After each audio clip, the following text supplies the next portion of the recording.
Hey guys, this is Amit from Players Box. I got Ido with me, and the Olympics has started. The tennis at the Olympics at Roland Garros has started today. It was a rainy day, so not a lot of matches, but the main excitement was on court today, on center court at the Philippe Chartier. They covered the roof, and we had some great matches going on today.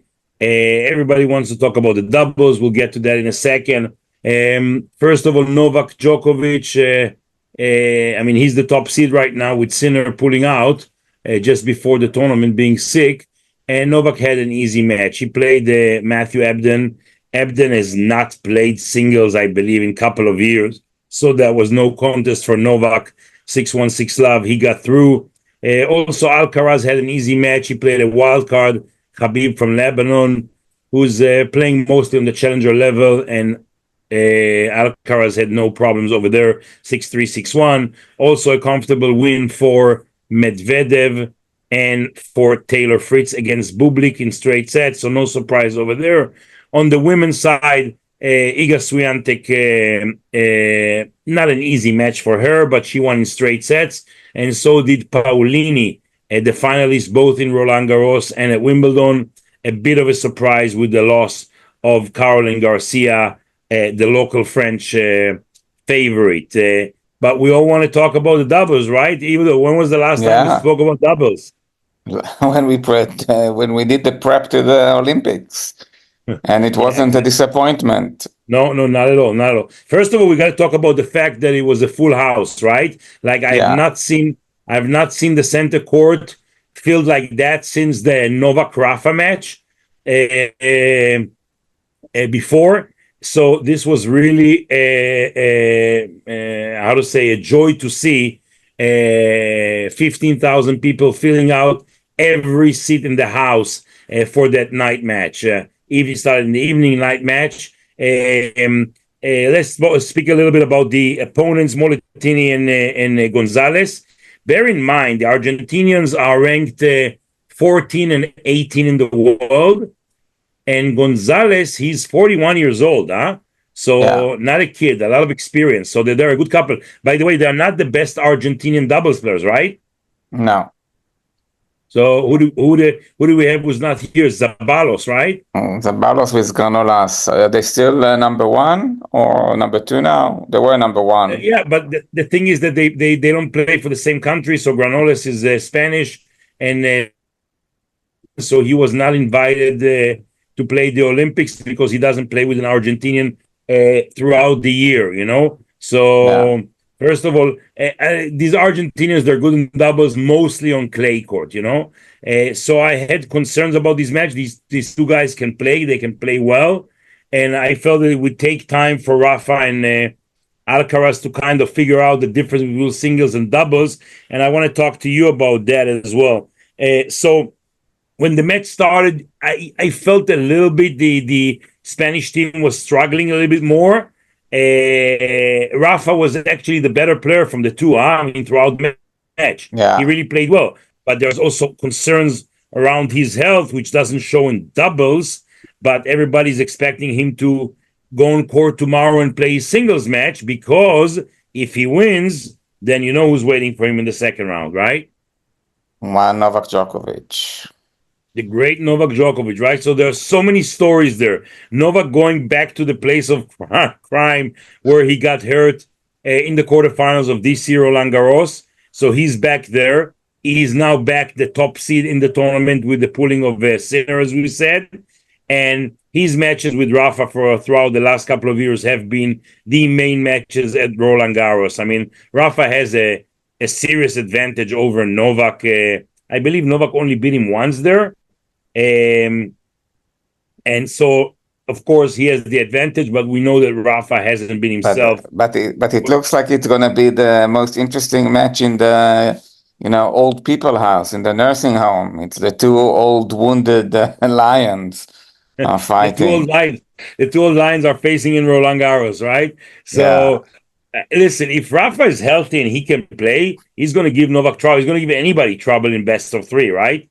So the biggest thing is his health, his fitness, and long matches. So thanks God the weather is not that for the next couple of days at least, rainy, maybe they close the roof, indoors, things like that. That should help him.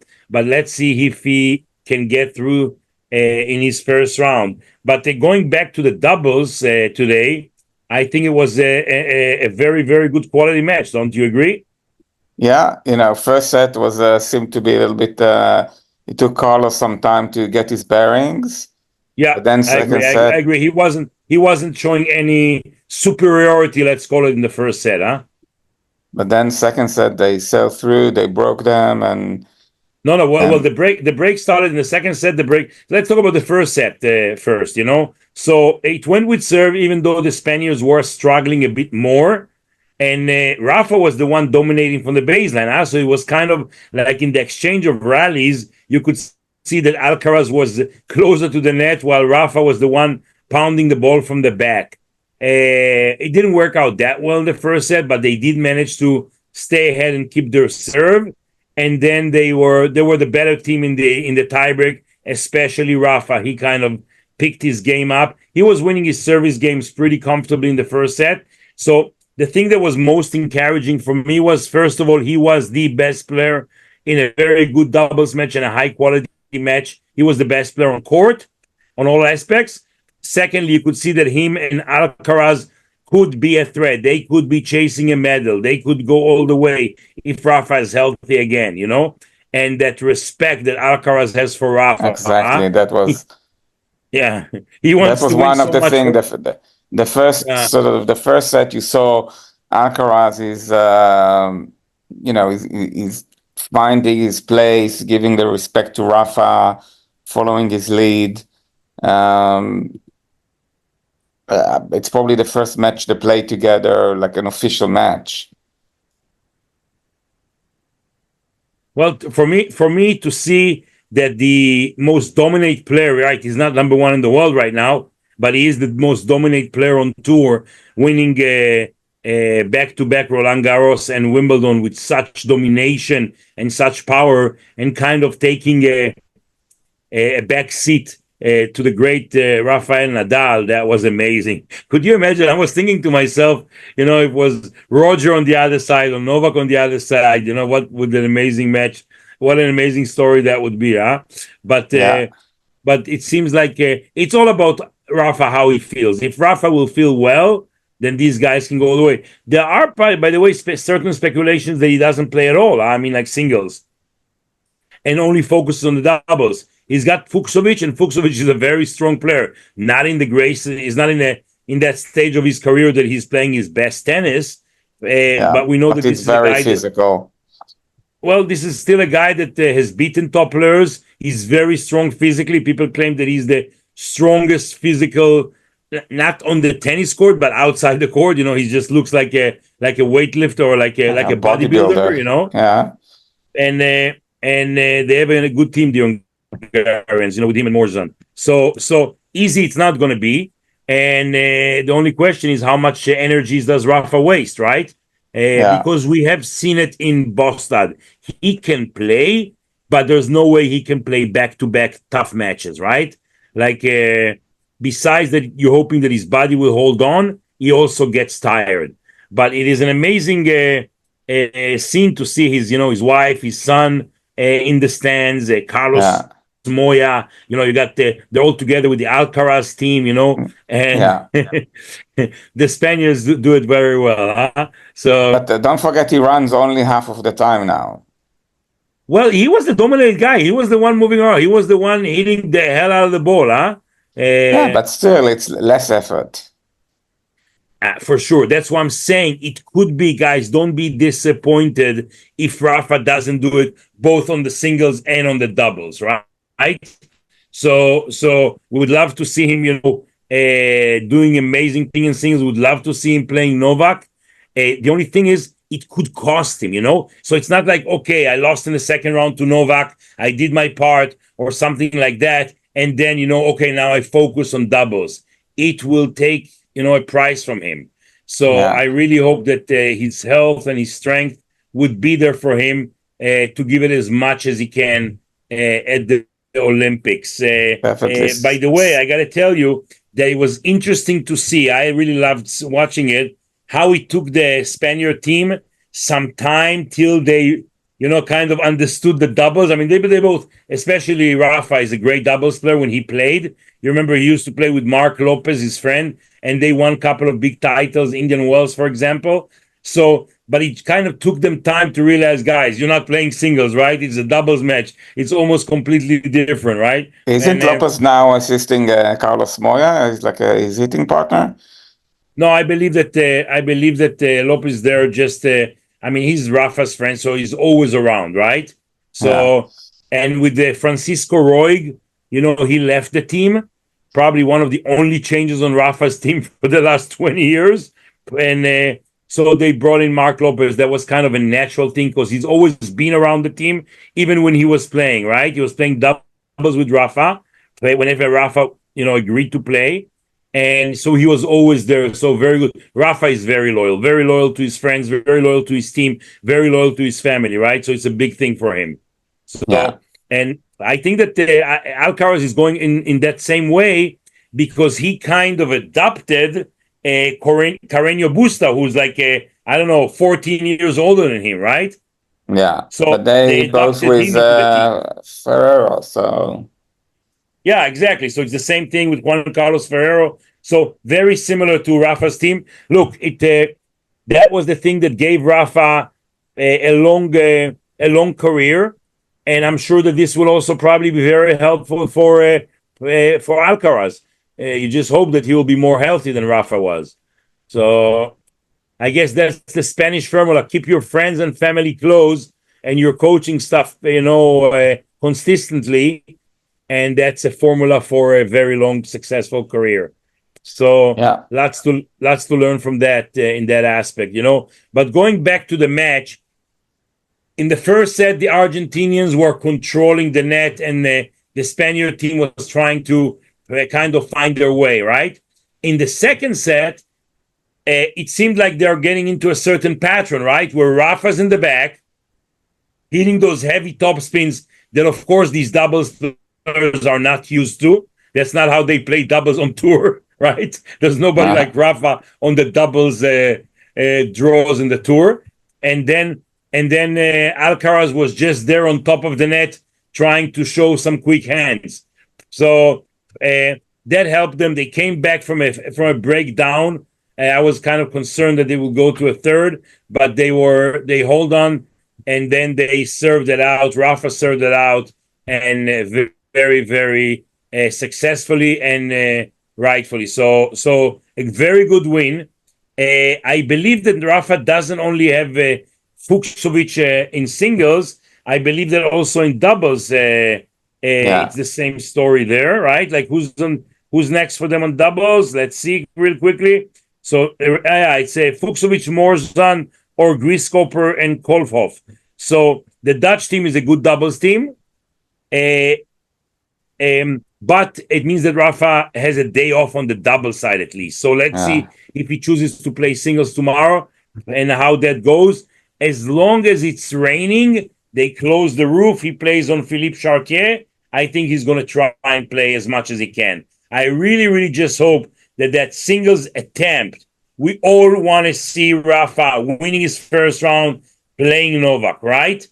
But that would be that'd be an amazing story. But what you want to get at the end of the day is, did he win a medal, right? So his best chance in winning a medal is in the doubles with Alcaraz. So let's see how that goes. Marozsan's not going to be an easy game. Don't forget, Marozsan was able to beat Carlos last year in Rome. No, I know, but no, he's playing Fucsovics. Rafa is playing in singles. No, I mean the doubles.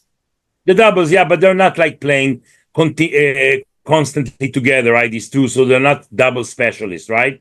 But just to conclude this double story, because we did have a packed house. This match was broadcast all over the world and showed that there was a lot of attention to it. I think that it proves that two excellent singles players will always beat a good doubles team, right? I mean, unless it's an exceptional team like the Bryan brothers, in the past, Flax-Aguso, McEnroe-Fleming, one of these great doubles team. But if you look at all your friends, the British guys, right? Spusky and Venus and all these, and Jamie Murray, whatever, when a good singles team will play them. By the way, not Novak, huh? Novak did not have great results in doubles, also in Davis Cup, huh? Yeah. You remember that he actually lost them the Davis Cup tie against Italy at the end of the year, right?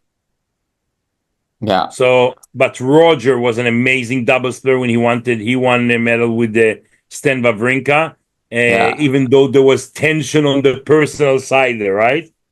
And so did he also win the mixed doubles with Mika? Goes on. Let's just summarize it. Will Rafa play singles tomorrow? Will he win? Will he get to face Novak in the second round? That would be amazing. If he does, will that affect his doubles? So lots of things to still wait and see.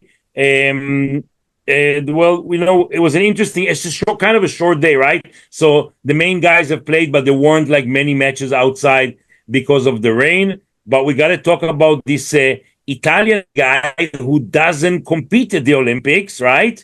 But he's on his way back from Kitzbühel, right? You want to tell us about it?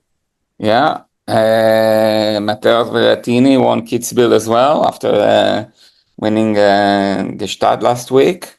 So he's back in the top 50.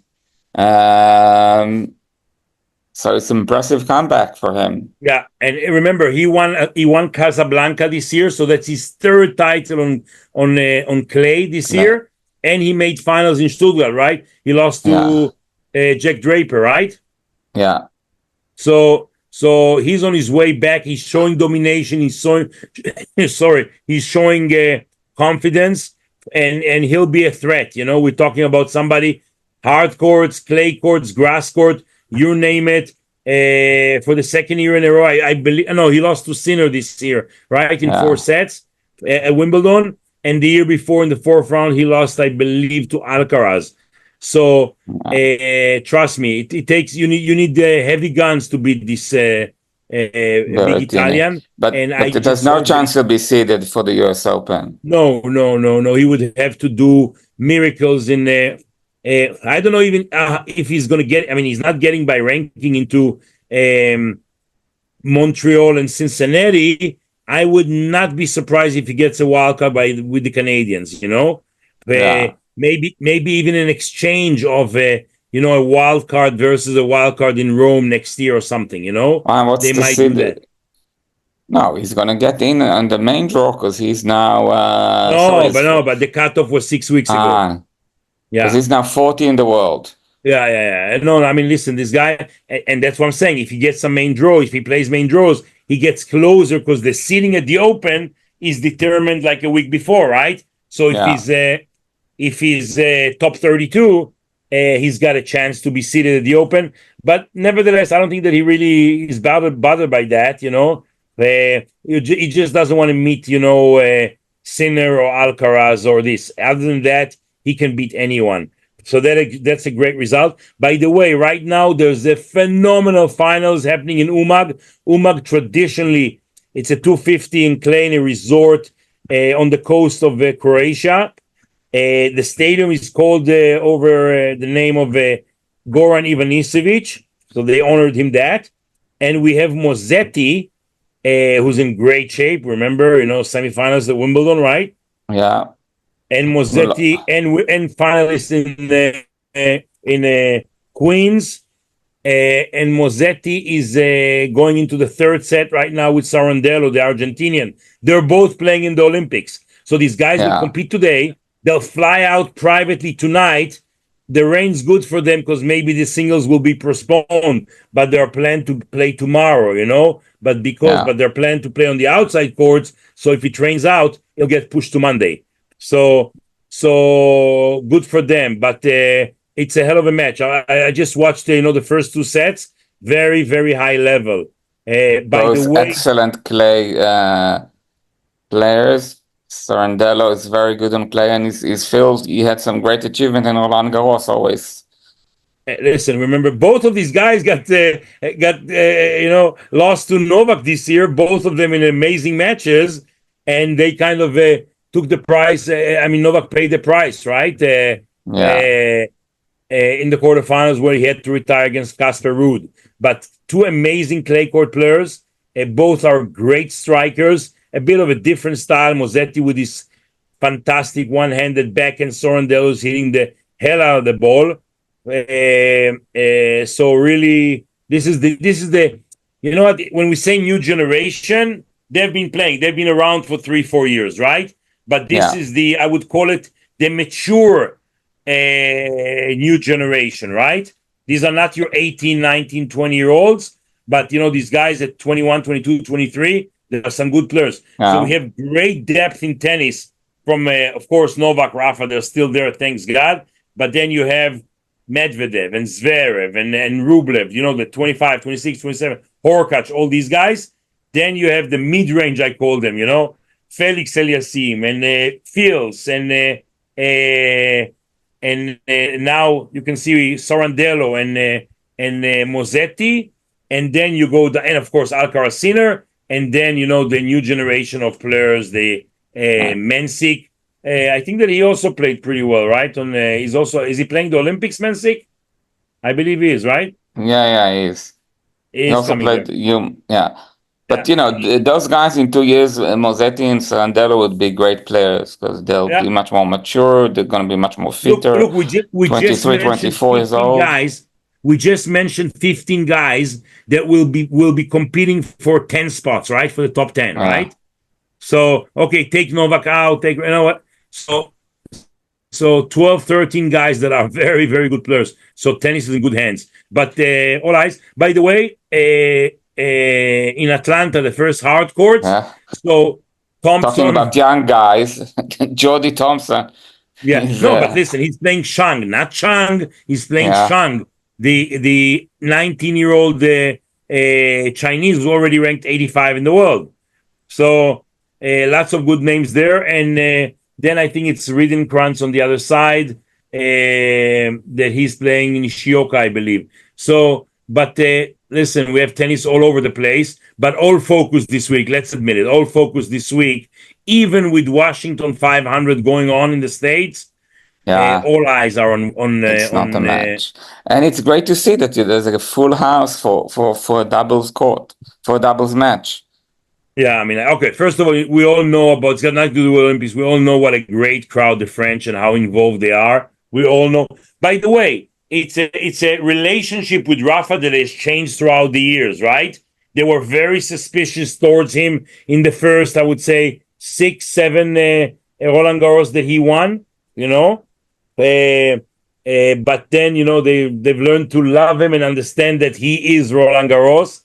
And there's even a statue of him, right? Not sure that they kept the statue for the Olympics. You think they kept the statue for the Olympics? But you can find out. Yeah, but during Roland Garros, you can see Rafa's statue. That's a very attractive, a big attraction on the grounds of Roland Garros. And this week, the Olympics is the center of everything. So what are we hoping for? Again, we're hoping for a second round singles match between Rafa and Novak, and we're hoping to see Rafa going as deep as possible on the double side. But there are some great players. By the way, I was surprised that Novak chose not to play doubles with Lajovic, right? He's not playing doubles with him, right? No. I'm just checking to see when there could be potentially a Rafa Alcaraz against Fils and Gaston. Well, look, the thing is that Rafa gets all the love and all the attention, right? But at some point, Alcaraz is a favorite to win. Let's put things in perspective. When the French with all the love to Rafa, when they're gonna be French players, it's not gonna be. If he plays a French player, but look, the same thing. Don't forget that also. I think that Zverev, Casper Ruud, there's a couple of Argentinians there that also have a saying at this Olympics, right? So semifinals potentially could be Alcaraz and Rafa against Humbert and Fils. Yeah. That's Well, gonna be let's that's see where gonna the be crowd full goes then, house. huh? Yeah. All right, excellent. So listen, we have an exciting week. We have Washington 500 with mostly Americans and players who did not make it to the Olympic. I saw Ben Shelton there, who is the second seed. But let's focus on the Olympics, huh? So all Yeah. eyes on singles and doubles this time. So we'll keep you posted, guys. Make sure to like and subscribe. We'll give you updates on everything that's happening and any story that's happening during the Olympics. All fingers crossed for Rafa, and make sure to follow Like us and on subscribe Players Box. and drop us a line on everything you want to know. Exactly. And then always remember, best seat in the house, Players Box. Thank you, Thanks. Ido. Speak tomorrow.